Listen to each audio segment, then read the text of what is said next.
Well, hi, friends. I hope you are super amazing this week. I am here with the incredible Nathan today, who is going to give you some great insights as he always does. How are you, Nathan?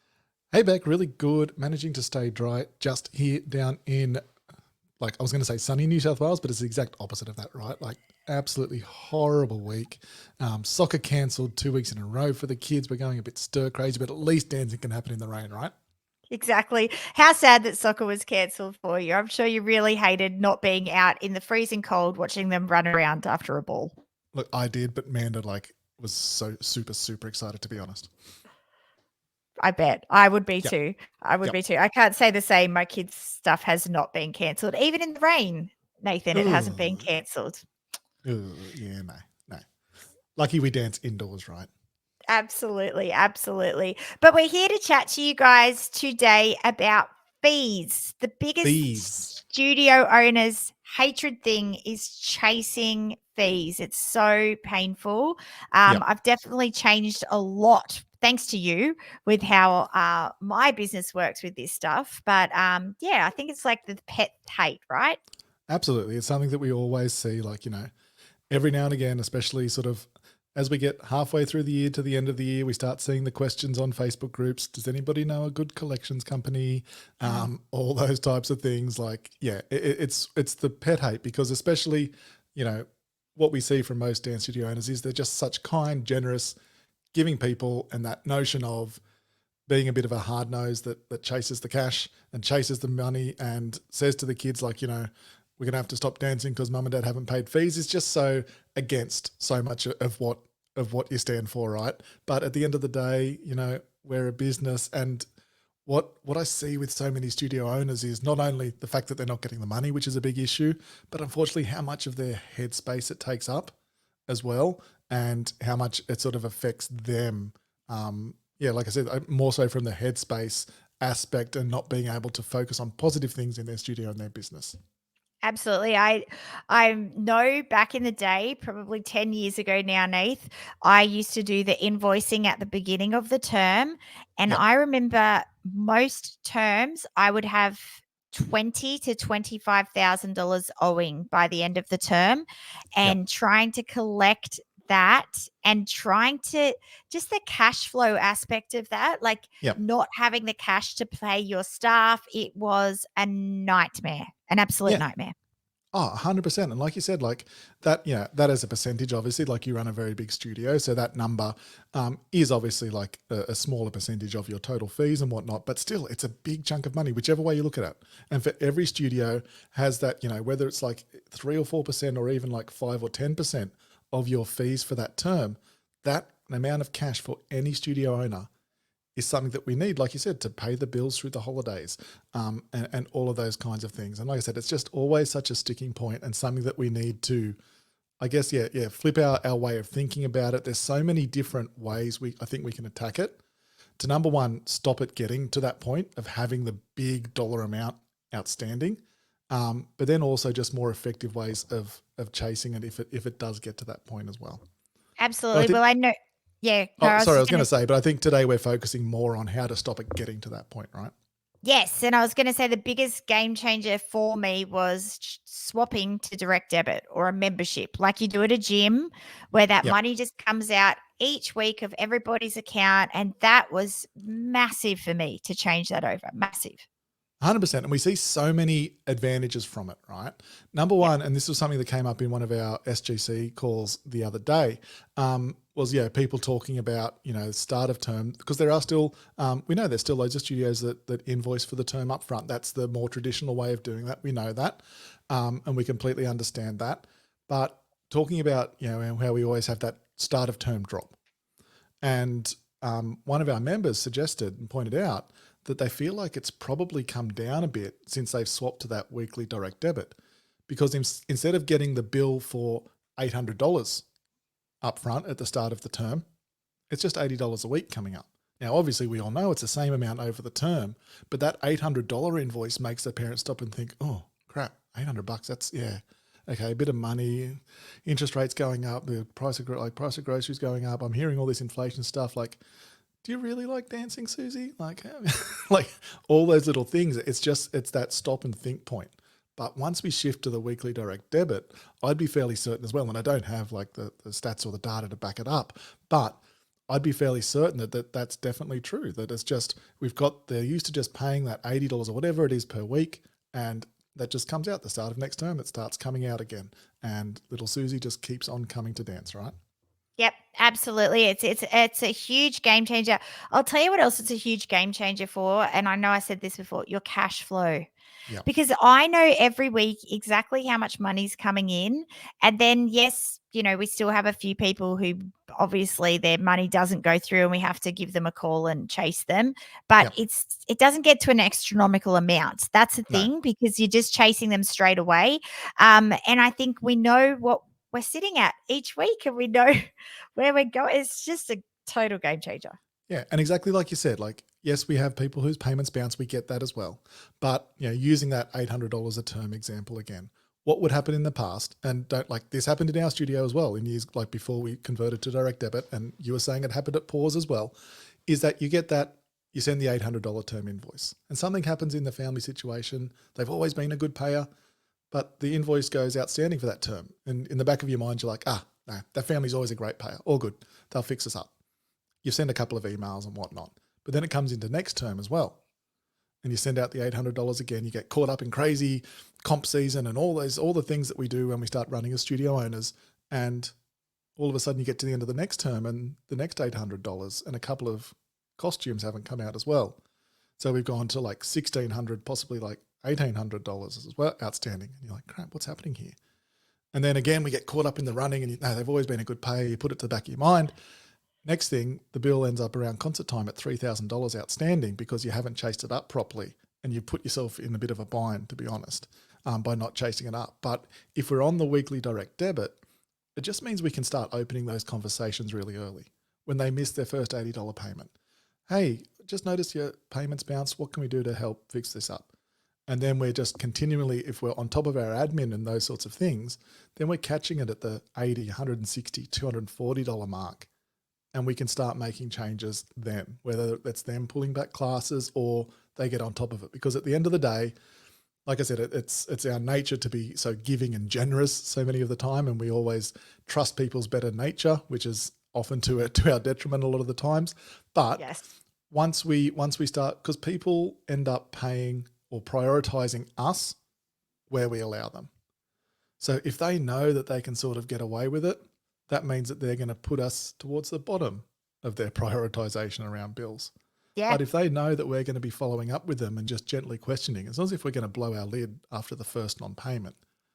But if they know that when they miss a dance payment, they're going to get a little message about it. And if they miss two, they're going to get a phone call about it. That puts us up the top of their priorities and making sure that we're always going to get paid, right? Absolutely, absolutely. So that's definitely our first top tip is that direct debit stuff. But the other thing we wanted to chat to you guys today about is just some crazy fees and rules and things that we've Yeah. found some of our studio owners have that can put a bit of a sour taste in people's mouths. And Nathan, I haven't told you this story, but I went to the gym last night, okay, Yes. and I couldn't get through the gate for my class. So you have to kind of tap to go into your Yep. class. And the guy was like, "Oh, let me check what's going on there." And he goes, "Oh, you've got a class fee." And I said, "What for?" And he said, "Oh, you didn't turn up to one of the classes. So we charge you a fee when you don't turn up to the class, right?" Yep. Now, this is a pretty like boutique kind of gym. Not I've never been to a full class, especially the virtual bike class that I apparently didn't turn up to. I've honestly, like, I think I've the most amount of people that's ever been in there. There's 30 bikes in there. There'd be 3 of us max in any Yep. class time, right? That's the class that they were charging me for. Guess how much they charged me to not turn up to that class and not push cancel on my app? Because the rule is you have to push. So if I'd pushed cancel 5 minutes before the class, I wouldn't have got charged. But I Yep. didn't do that. What do you reckon they charged me? $32. Yeah, it was $25. I nearly Close. died. Yep. I was like, far out. This isn't a cheap gym. I'm paying $65 a week for this gym. Oh, It's a wow. bougie gym. Yeah. and I got charged $25 for not turning up to a class that I knew wasn't full. Now, I still went to my class. I'm still at the gym, but it did put a sour taste in my mouth. Absolutely. And if you were on the fence about, one of your friends had just joined another gym and had said to you a few times, "Hey, Beck, like I'm going to this great new gym. Maybe you should come along with me. It's heaps of fun." Like if you were sort of in that, on the fence situation, that would probably have been the catalyst for you to go right out. Yes, exactly. And I think So, that's something that we see studio owners doing a lot of the time mm, with our policies and procedures, right? yep, it totally is. And look, we're not saying to not put some policies. Obviously, you've got to have some policies in, Oh, without a doubt. but I guarantee you, I'll tell that story to a lot of people. I told it to Tim as soon as I got home and sat on the couch with him. I've now Yeah. told it to you and all of our All of our listeners. listeners. I'll probably tell my friends. You know what I mean? Like that's a story that I will tell because it pissed me off. And that's Yep. the problem with some of this stuff is that it's going to then circulate around that that's not a great gym. And it is a Yeah. good gym. Yeah. Every other experience I've had there is amazing. The customer service is incredible. It's a beautiful gym. I feel really bougie in there, which is why it's my feel. Yeah. It's got saunas and Dyson hair dryers and like all that sort of Nice. stuff that Wouldn't be I much just good love. for me then. Yeah. No, but it's for me, it's it's definitely the place for me, but that just put a sour taste in, and I'm now gonna give it bad reviews to friends and family. Yeah. There's your And look, problem. and the biggest thing is as much as like, I think it's just human nature, right? That we not whinge, but like we are quicker to highlight negatives than we are positives, Yeah. right? A lot of the time. And so, especially for the next few weeks, when somebody asks you about the gym, that'll be the first thing that's in your mind and that'll be the first thing that you tell about it. And I think that's so important with, the reputation management of our studios because, it was, and I think a lot of it I was having this chat with one of our Studio Growth Club members in our one-on-one this week as well, is that I think a lot of that comes down to money mindset things Mm. and having that money mindset of, instead of white knuckling money and holding on to it, because that's what a lot of sometimes our like really rigid payment structures are about, as opposed to having that more abundance mindset. And I was chatting about like the money mindset, like my money mindset from my upbringing, was very different to Amanda's. So, Amanda was brought up by parents that always ran businesses, that sort of took more risks around those sorts of things. And I had a fantastic upbringing as well. This isn't a poor me by any stretch of the imagination because I had a very amazing and very comfortable upbringing as well and didn't want for anything. But it was, both of my parents were teachers and it was that, having good, stable jobs with stable income, sort of low risk aversion and just like building, saving, and all of those sorts of things. But you build and you save and you hold on to things and you don't take a lot of risks. So that was, and I believe that sort of mindset is how a lot of people's like payment policies, especially those sort of harder line payment policies, are sort of built around, rather than that sort of more abundance mindset. And that's where like we set up our fee schedule and our payment policies with more of that abundance mindset in mind. And that was like when Manda first suggested it, because back in the day when we had the pay by term sort of thing, it was quite rigid and structured, right? And when Manda suggested, no, we should just charge pay by weekly, and if they leave in week 3, then that's it, and they stop paying. And like I said, I went straight to the point of what do you mean? Like we've run projections and budgets and blah, blah, blah for the whole term, and we couldn't do that because that means, and like just like I said, that sort of more closed money mindset of like holding on to everything for dear life was what was driving my thought process around the time. And so at Dance Sensations, we changed our payment policy to be that you need 2 weeks notice. You need to give us 2 weeks notice in writing, and then we stop your payments. That was the policy and we could have enforced that policy. But what we actually ended up doing most of the time was if somebody emailed us on the Thursday and said, "Oh, look, little Susie's just not feeling dancing anymore, so we're gonna stop classes." If we got that email on a Wednesday or Thursday of a week, we'd stop charging them from the next week, and we'd send them off with love and thanks, and then just say the door's always open if you came back. And like I said, that scared the absolute hell out of me because I was the one that was looking after the money. But you know what? It works.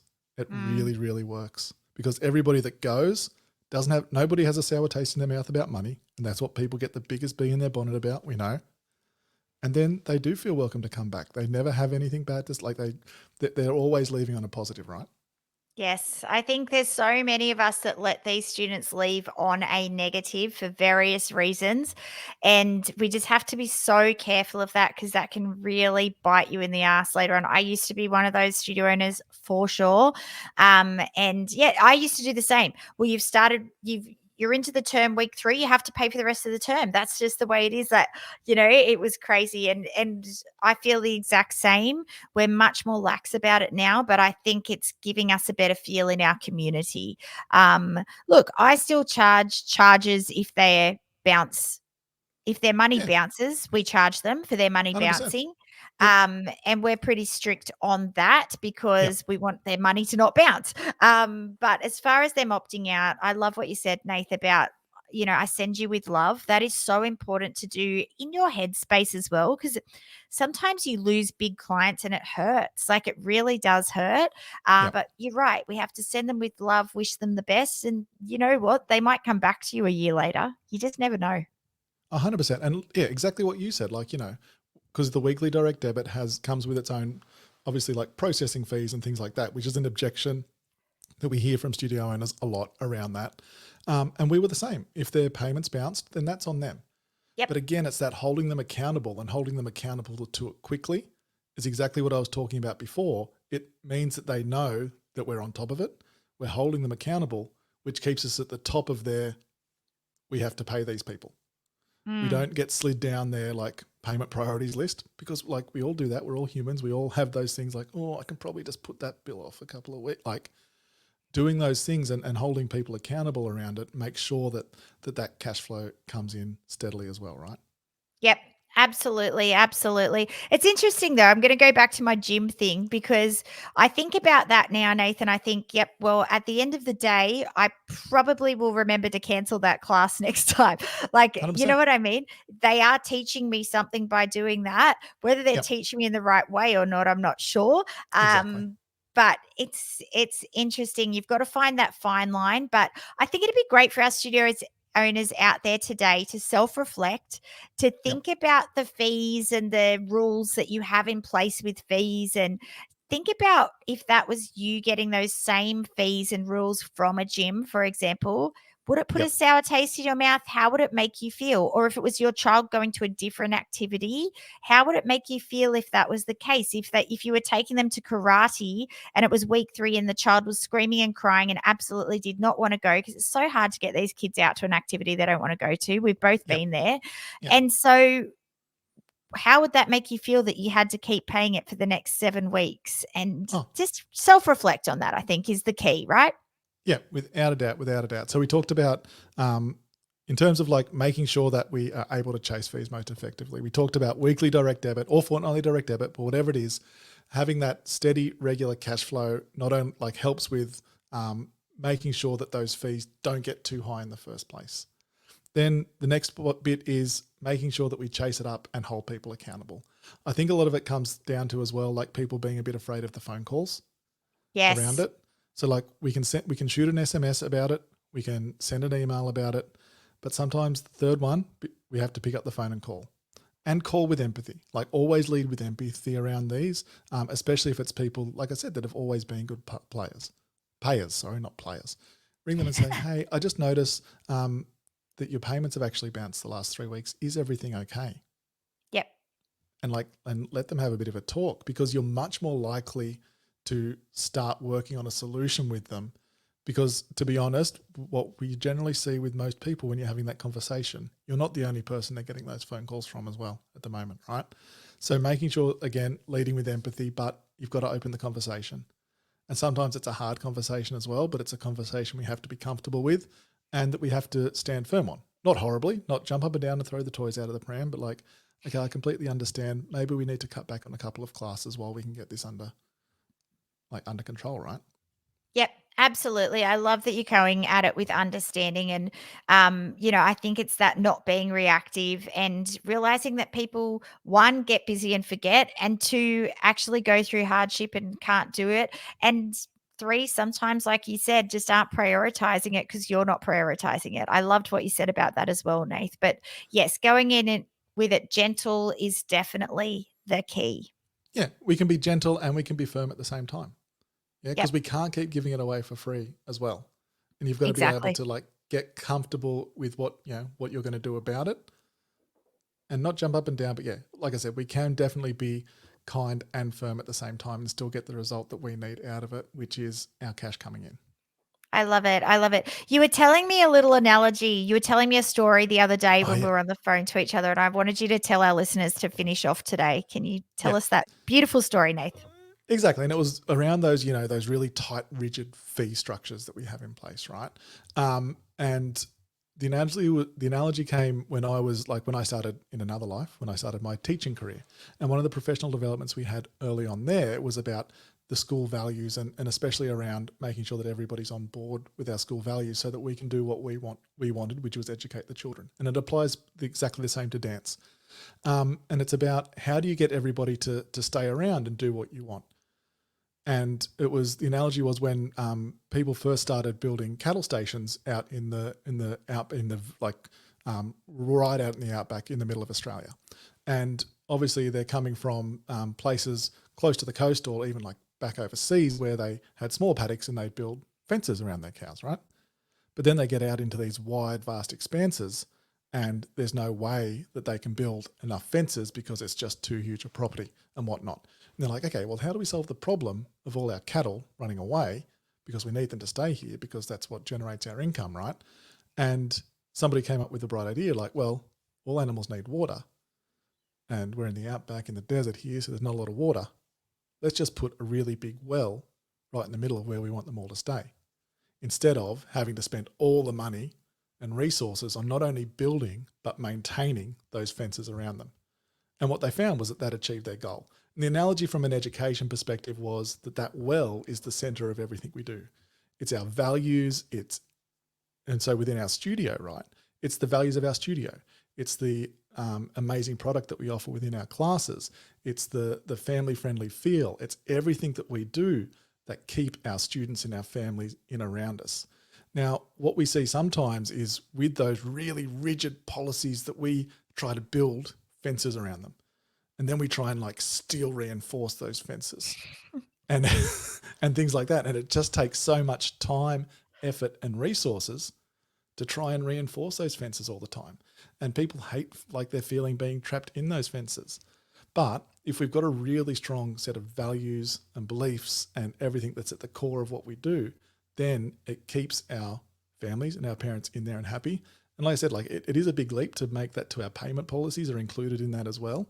But it's that idea of like people will keep coming back and people will keep paying you and be more on time with their fees. Like I said, that was the biggest shock to me, was that when we actually relaxed those policies, when we had more of that well idea rather than trying to build the fences around it, we actually saw our revenues and our profits start to increase. It was completely foreign to me and completely unexpected, but it's 100% what happened. I love it. Nath, you are such a rock star and so inspiring. I hope you all got heaps out of today's podcast. Make sure you self reflect on what you're doing in your studio with payments and with all the things, and reach out to us on the DMs and let us know if you changed something because we love hearing from you.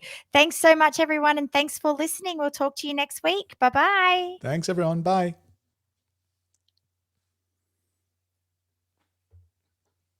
Clear.